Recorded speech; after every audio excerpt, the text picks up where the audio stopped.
नमस्ते दोस्तों, यह इस कहानी का अंतिम और सबसे भयानक भाग है। यहाँ रहस्य के सारे पर्दे खुलेंगे। खूनी किलोमीटर भाग 3, मुक्ति या मौत। अर्जुन अस्पताल के बिस्तर पर थर-थर कांप रहा था। वो सफेद साया अब उसके कमरे के कोने में खड़ा था। उसकी कोई शक्ल नहीं थी, बस 2 जलती हुई लाल आंखें थीं जो अर्जुन की आत्मा को झकझोर रही थी। अचानक कमरे की बत्तियां टिमटिमाने लगी और दीवार पर खून से एक नक्शा उभरने लगा। वो नक्शा उसी खूनी किलोमीटर का था, लेकिन उसमें एक ऐसी जगह दिखाई गई थी जो किसी मैप पर नहीं थी। 0 माइल। अर्जुन को समझ आ गया कि जब तक वो उस औरत का असली सच नहीं खोज लेता, वो उसे नहीं छोड़ेगी। वो उसी रात अस्पताल से भागा और लड़खड़ाते कदमों से वापस उसी हाईवे की ओर चल पड़ा। मध्य रात्रि, 0 मील का रहस्य। अर्जुन जब उस हाईवे पर पहुंचा तो वहां सन्नाटा नहीं था। उसे सैकड़ों ट्रकों के हॉर्न की आवाजें सुनाई दे रही थी, लेकिन सड़क खाली थी। जैसे ही वो 0 मील के पत्थर के पास पहुंचा, जमीन धंसने लगी। वहां एक पुरानी जर्जर सराय ढाबा दिखाई दी जो घने जंगलों के बीच छुपी थी। अर्जुन अंदर गया। वहां की दीवारों पर हजारों ट्रक ड्राइवरों के लाइसेंस चिपके हुए थे।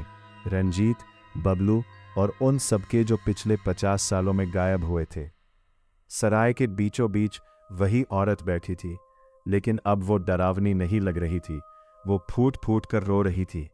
उसने अपनी कहानी सुनाई। उसकी आवाज हवाओं में गूंज रही थी। सालों पहले मेरा पति एक ट्रक ड्राइवर था।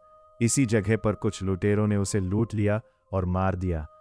मैं मदद के लिए चिल्लाती रही, लेकिन उस रात यहां से गुजरने वाले किसी ट्रक ड्राइवर ने अपनी गाड़ी नहीं रोकी। सब डर के भाग गए। मैं तड़प तड़प कर मर गई और तब से मैं हर उस ड्राइवर को ढूंढ रही हूं जिसने उस रात मुझे नजरअंदाज किया था।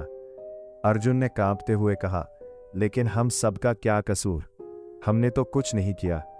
औरत का चेहरा फिर से भयानक हो गया। तुम सब एक ही बिरादरी के हो।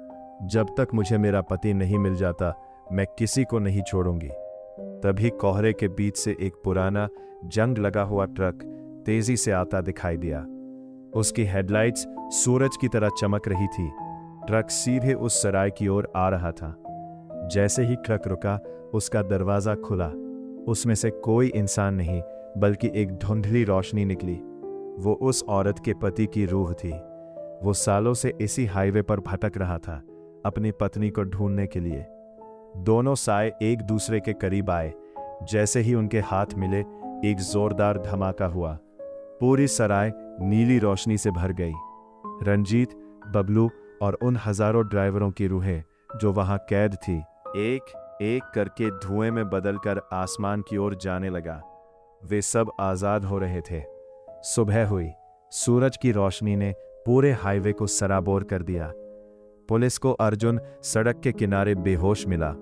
जब उसे होश आया तो उसके पास न तो कोई साया था और न ही कोई डर। लेकिन जब उसने अपने हाथ की ओर देखा तो उसके हाथ में एक पीतल का पुराना चाबी का छल्ला कीरिंग था, जिस पर लिखा था, सफर पूरा हुआ।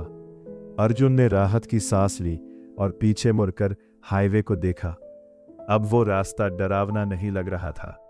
लेकिन तभी एक नया ट्रक वहां से गुजरा।